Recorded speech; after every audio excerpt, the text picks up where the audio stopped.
జగిత్యాల జిల్లా మెట్పల్లిలో private hospitals వైద్యం పేరుతో అందిన కాడికి దోచుకుంటున్నారు. ఇక పట్నంలోని సాయి సంజీవని హాస్పిటల్ వైద్యులు అధిక బిల్లులు వసూలు చేస్తున్నారంటూ బాధితులు ఆందోళన వ్యక్తం చేసిన ఘటన సంచలనం రేపుతుంది. ఆకుల హనుమాన్లు అనే వ్యక్తి తన తల్లికి గాయం కావడంతో హాస్పిటల్కు తీసుకెళ్లాడు. దీంతో చికిత్సలో భాగంగా వైద్య పరీక్షలు చేయించాలని, దానికోసం 4,800 రూపాయలు చెల్లించాలని డాక్టర్ త్రిలోక్ చెప్పినట్లు బాధితులు అంటున్నారు. ఇక 700 అయ్యేదానికి ఎందుకు ఎక్కువ వసూలు చేస్తున్నారని నిలదీయడంతో మా దగ్గర ఆరోగ్యశ్రీ ఉంది, అందుకు అదనంగా చెల్లించాలంటూ డబ్బులు వసూలు చేశారు. అయినా సాయంత్రం వరకు అక్కడ చికిత్స చేస్తున్నట్లు నటించారని ఆరోపిస్తున్నారు. చివరకు తమతో కావడం లేదని మరో ఆసుపత్రికి తరలించడంతో చేసేదేమీ లేక తల్లి ప్రాణాన్ని కాపాడుకునేందుకు నిజామాబాద్ ఆసుపత్రికి తరలించాడు. ఇక ప్రభుత్వ సూచనలకు అనుగుణంగా ఆసుపత్రిలో సరైన వసతులు లేకపోవడం ప్రభుత్వ దృష్టి కిందకి రావాల్సిన విషయమని ఆవేదన వ్యక్తం చేశారు. ఇక ప్రజాసేవ పార్టీ సీఎం రేవంత్ రెడ్డి వెంటనే చర్యలు తీసుకోవాలని కోరుతున్నారు.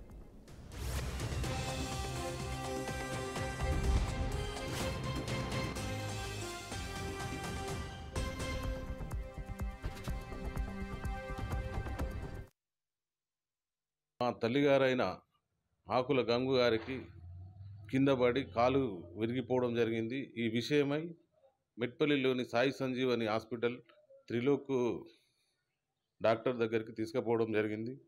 తీసుకపోతే ఆయన వెంటనే సర్జికల్ రిపోర్ట్ కావాలా, దీనికి 4,500 4,800 బిల్ అని వేసిచ్చిండు. ఇదే విషయం బయట చేసుకుంటే 700కే అవుతుంది. మరి మీరు ఎందుకు ఇంత తీసుకుంటున్నా అంటే అవి వేరే ఉంటాయి, అవి మీకు చెప్పరాదని బెదిరించడం జరిగింది. మేము ఉన్న పైసలు 700 కన్నా ఎక్కువ బిల్లు ఎత్తే మేము అతన్ని బతిలాడడం జరుగుతుంది. ఒక ఆరోగ్యశ్రీ ఉంది, ఇంతగానో అది చేస్తున్నా అంటే ఆరోగ్యశ్రీ ఉన్నందుకే ఇన్ని డబ్బులు మేము తాట వసూలు ఆరోగ్యశ్రీ ఉన్నందుకే ఇంత ఛార్జ్ చేస్తున్నామని అంటుండు. మరి గవర్నమెంట్ ఆరోగ్యశ్రీ డబ్బులకు ఎక్కువ వసూలు చేయాలని ఇతనికి ఇచ్చిందా? ఇతనికి ఉన్న ఫెసిలిటీస్ ఏంటిది, ఇన్ఫ్రాస్ట్రక్చర్ ఏంటిది, కనీసం పార్కింగ్ అన్న లేదు. అది ఒక హాస్పిటల్ కూడా కాదు. దీనిపై ఓట్లప్పుడు వచ్చే నాయకులే కాకుండా ఈ ప్రతి పేషెంట్ ఎక్కడ మునుగుతుండు, ప్రజలకు ఎక్కడ అన్యాయం జరుగుతుందని ప్రతి పార్టీ నాయకులు ముంగటికి వచ్చి అందరినీ పూర్తి డాక్టర్లను క్వశ్చన్ చేయాలా.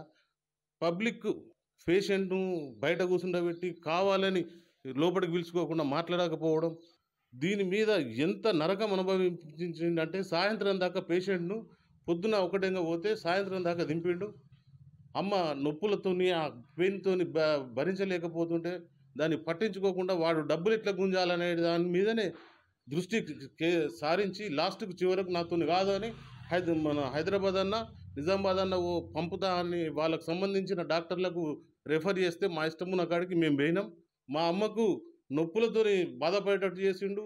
ఇట్లా నాకే ఒక ప్రజాసేన పార్టీ ప్రెసిడెంట్గా ఉన్న వ్యక్తికి ఇంత సతాయిస్తే సామాన్య ప్రజలను ఇంకెంత వేధిస్తున్నాడో ఆలోచించండి. దీనిపై ఖచ్చితంగా ప్రజలు మరియు రాజకీయ నాయకులు, ప్రభుత్వ అధికారులు యాక్షన్ తీసుకోవాలా. మా తల్లిగారైన